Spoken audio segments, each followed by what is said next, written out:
특검은 순직 해병 사망 사건과 관련하여 해병대 수사단의 수사 결과를 변경하기 위해 외압을 행사한 윤석열 전 대통령 및 이종섭 당시 국방부 장관 등 관계자 12명을 직권남용 권리행사 방해죄 등으로 오늘 불구속 기소하였습니다. 사건의 진행 경과에 대해 간략히 말씀드리겠습니다. 2023년 7월 최상병 사망 직후 해병대 수사단은 사고 당일부터 신속한 수사에 착수하여 열흘 동안 80여 명을 조사하고 임성근 전 사단장을 포함한 8명을 혐의자로 판단하였습니다.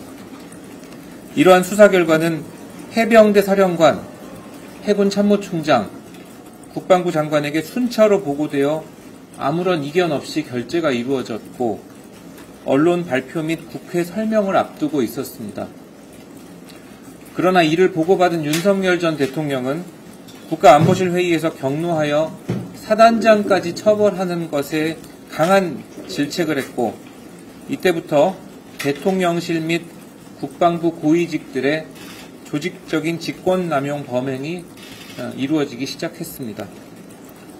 국방부 장관 이종섭은 수사 결과를 변경하기 위해 수사 기록의 경찰 이첩을 보류하라는 위법 부당한 지시를 하였습니다.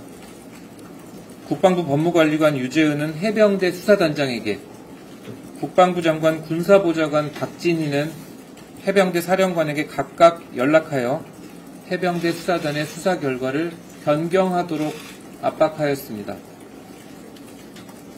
해병대 수사단이 상부의 위법 부당한 지시에 따르지 않고 최상병 사건 기록을 경찰에 보내자 윤석열 전 대통령은 조태용 국가안보실장을 통해 사건 기록을 회수해 오라고 국방부에 지시하였습니다.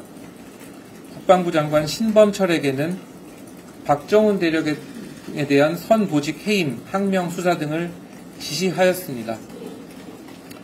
이에 따라 해병대 사령관 김계환은 박정훈 대령의 보직을 해임하였고 국방부 검찰단장 김동혁은 박정훈 대령을 집단 항명 수괴죄로 입건하여 수사를 개시하였습니다.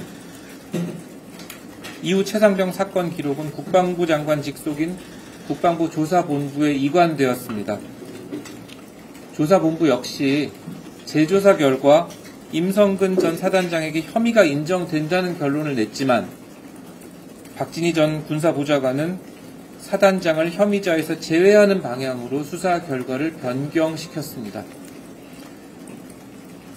이처럼 피고인들은 조직적으로 실행행위를 분담하여 직권남용 범행을 저질렀고 이로써 군사경찰 수사의 공정성과 직무수행의 독립성을 침해하였습니다. 특검은 이 사건 수사를 통해 해병대 수사단장 박정훈 대령에 대해 가해진 일련의 보복 조치들도 확인하였습니다. 국방부 검찰단의 2차례 체포영장 청구와 1차례 구속영장 청구 과정에서 직권남용 감금, 공무상 비밀 누설 등 범행이 있었던 것으로 확인했습니다. 또한 군 검찰이 편파적인 수사와 증거 제출 등 공소권을 남용하여 박정훈 대령을 항명죄 및 상관 명예훼손죄로 기소하고 항소한 것으로 판단하였습니다. 이에 특검은 억울한 누명을 쓰고 재판을 계속 받게 된 박정훈 대령의 조속한 신분 회복을 위하여 항소를 취하하였습니다. 이 사건은 독립적으로 이루어져야 할 해병대 수사단의 수사 권한을 침해하는 것을 넘어서서 법과 원칙에 따라 정당하게 직무를 수행했던 해병대 수사단에게 국방부가 조직적인 보복 행위를 했다는 점에서 중대한 권력형 범죄에 해당한다고 특검은 판단하였습니다.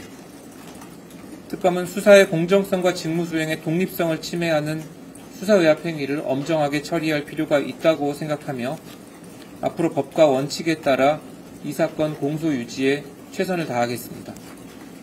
이상으로 오늘 브리핑 마치겠습니다.